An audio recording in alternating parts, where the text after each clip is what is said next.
We talk a lot about hope, but often, what we call hope is just wishful thinking, a fragile optimism that shatters. When circumstances don't go our way, we place our hope in a better economy, in a political leader, in a new relationship, or in our own ability to fix things. But this kind of hope is built on sinking sand. It is a weak and flickering flame, easily extinguished by the winds of reality. Is this all there is?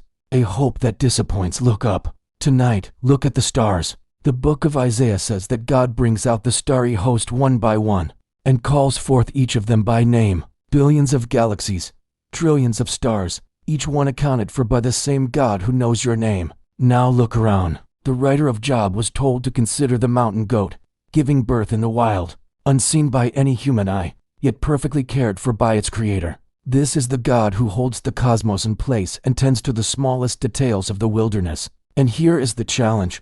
Do you truly believe this God is less reliable than your own plans? Do you think his power, which sustains the universe, is somehow insufficient for your life? The creation around you is a constant, thundering sermon about the faithfulness and immense power of its creator.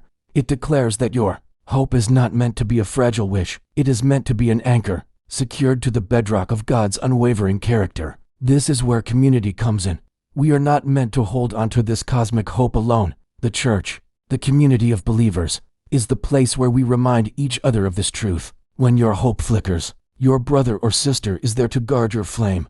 When you forget the faithfulness of God, the testimony of another reminds you. Serving, forgiving, and simply being present for one another is how we make this grand, cosmic hope a tangible, daily reality. It is how we stop looking down at our problems and start reminding each other to look up. So the challenge is this: stop placing your hope in fading things. Look at the evidence of God's power in the sky and his care in the wild. Then, take that truth and live it out in your community. Be the person who reminds someone else of the stars. Be the one whose faithfulness in the small things points to the faithfulness of the Creator.